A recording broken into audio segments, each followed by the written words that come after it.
Hi. അപ്പോൾ ഇന്ന് നമ്മൾ നല്ലൊരു ഈവനിങ് സ്നാക്സ് ആട്ടോ. നല്ലതെന്ന് പറഞ്ഞാൽ പെട്ടെന്ന് ഉണ്ടാക്കാൻ പറ്റും. അതും നല്ല ബ്രെഡ് വെച്ചിട്ടാട്ടോ ചെയ്യുന്നത്. കറുമുറ കണ്ടോ, ബ്രെഡൊക്കെ നന്നായിട്ട് ഭയങ്കര ക്രിസ്പി ആയിട്ടായിരിക്കും, പക്ഷെങ്കിൽ ഉള്ളിൽ സോഫ്റ്റ് ആയിട്ടുള്ള ഒരു സംഭവം കൂടിയാണ്. എങ്ങനെ ഉണ്ടാക്കുന്നത് നോക്കാം. അപ്പോൾ ഇതാ ബ്രെഡ് എടുത്തിട്ടുണ്ട്. നിങ്ങൾക്ക് ആവശ്യത്തിനനുസരിച്ചിട്ടുള്ള ബ്രെഡ് എടുക്കുക കേട്ടോ. ഇതിന് അളവൊന്നുമില്ല. ഇതുപോലെ കട്ട് ചെയ്തെടുക്കുക. സൈഡൊക്കെ ഒന്ന് കട്ട് ചെയ്തിട്ട് 4 കഷ്ണാക്കിയിട്ട് കട്ട് ചെയ്യുക. പിന്നെ ഒരു ബൗളിൽ ഇതുപോലെ 1 ടേബിൾ സ്പൂണോളം കസ്റ്റേർഡ് പൗഡർ എടുക്കുക. പിന്നെ അതേപോലെ 2 ടേബിൾ സ്പൂണോളം കോൺഫ്ലവർ എടുക്കുക കേട്ടോ.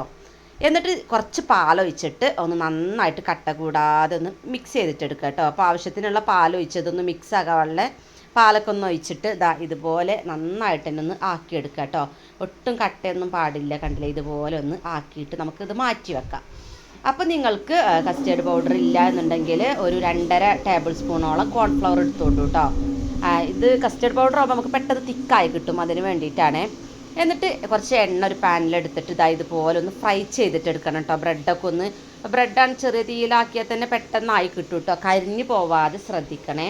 അപ്പോൾ നമുക്ക് സൈഡുകളും 2 ഭാഗവും ഒക്കെ ഒന്ന് നന്നായിട്ടൊന്ന് ഫ്രൈ ചെയ്തിട്ട് എടുക്കാം.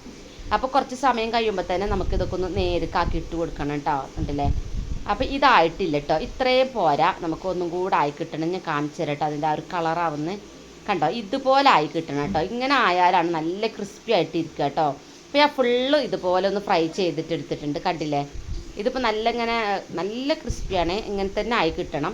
ഇനി ഒരു പാൻ എടുത്തിട്ട് 200 ഗ്രാം പാലാട്ട് ഞാൻ എടുത്തിട്ടുള്ളത്. 200 ml പാലാണ് ഞാൻ എടുത്തിട്ടുള്ളത്. ഇതിലേക്ക് നമുക്ക് ആവശ്യത്തിനുള്ള മധുരം ഇട്ട് കൊടുക്കാം കേട്ടോ. നിങ്ങൾക്ക് എത്ര മധുരം വേണ്ട അത് ഇട്ട് കൊടുക്കാം. ഞാൻ 2 ടേബിൾ സ്പൂണോളാണ് മധുരം ഇട്ട് കൊടുത്തിട്ടുള്ളത്. അപ്പം നമുക്ക് ഈ ഒരു ക്രീമിലേക്ക് പാകമായിരുന്നു കേട്ടോ. ആ ഒരു പഞ്ചസാര 200 ml പാലിലേക്ക്. ഇനി ഇത് ചെറുതായിട്ടൊന്ന് തിളച്ച് വരുമ്പം, നന്നായിട്ട് തിളച്ച് പൊങ്ങി വരേണ്ട ആവശ്യമൊന്നുമില്ല കേട്ടോ. ചെറുതായിട്ടൊന്ന് തിളച്ച് വരുമ്പോൾ നമ്മൾ ആ ഒരു മാറ്റി വെച്ചിട്ടുള്ള ആ ഒരു മിക്സ് ഉണ്ടല്ലോ, അതും കൂടെ ഇതിൽക്കൊന്ന് ഒഴിച്ചു കൊടുക്കുക കേട്ടോ. എന്നിട്ട് കൈ എടുക്കാൻ തന്നെ പാടില്ല കേട്ടോ. ചെറിയ തീയിൽ വെച്ചിട്ട് കൈ എടുക്കാതെ ഇളക്കിക്കൊണ്ടിരിക്കണം. കസ്റ്റേർഡ് പൗഡറും കോൺഫ്ലവറും തന്നെ പെട്ടെന്ന് ഇങ്ങനെ മിക്സ് ആവുന്നതാണ് കേട്ടോ. കണ്ടില്ലേ, പെട്ടെന്നാവും. അതുകൊണ്ട് തന്നെ കൈ വിടാതെ ഇളക്കിക്കൊണ്ടിരിക്കുക കേട്ടോ.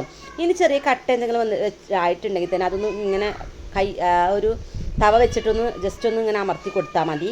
അപ്പോൾ അത് ഞാൻ നന്നായിട്ട് തിക്കാക്കിയിട്ട് എടുത്തിട്ടുണ്ട് കേട്ടോ. കണ്ടില്ലേ, അതൊന്ന് കാണിക്കാൻ വിട്ടുപോയതാണ്. കണ്ടോ, ഇതുപോലെ തിക്കാക്കിയിട്ട് എടുത്തിട്ടുണ്ട് കേട്ടോ. ഇനി നമുക്ക് ഒരു ബ്രെഡിൻ്റെ കഷ്ണം എടുത്തിട്ട് അതിൻ്റെ നടുവിൽ നമുക്കിത് ചേർത്ത് കൊടുക്കാം. എന്നിട്ട് മറ്റേ ആ ഒരു ബ്രെഡിൻ്റെ കഷ്ണം കൂടെ വെച്ചിട്ട് ഇതുപോലെ ഒന്ന് പ്രസ് ചെയ്ത് കൊടുത്താൽ മതി. അതിലൊട്ടു കേട്ടോ. കണ്ടില്ലേ, ഇതുപോലെ നമുക്ക് ഫുള്ളായിട്ടൊന്ന് ചെയ്തെടുക്കാം. സിമ്പിളാണ്, പക്ഷെങ്കിൽ കുട്ടികൾക്ക് നന്നായിട്ട് ഇഷ്ടമാവും കേട്ടോ. അവർക്ക് നല്ല ഇഷ്ടമാവും. നിങ്ങൾ ഇടയ്ക്കിടയ്ക്ക് ഇത് ഉണ്ടാക്കി കൊടുക്കേണ്ടി വരും. എത്ര പെട്ടെന്ന് ഉണ്ടാക്കാം. നമുക്ക് ചായ അപ്പത്തെ അടുപ്പിൽ വെച്ചിട്ട് ഇത് ചെയ്തെടുക്കാനുള്ളൂ. അപ്പോൾ നിങ്ങൾ എന്തായാലും ട്രൈ ചെയ്ത് നോക്കുക. പുതിയൊരു വീഡിയോ ആയിട്ട് വീണ്ടും കാണാം.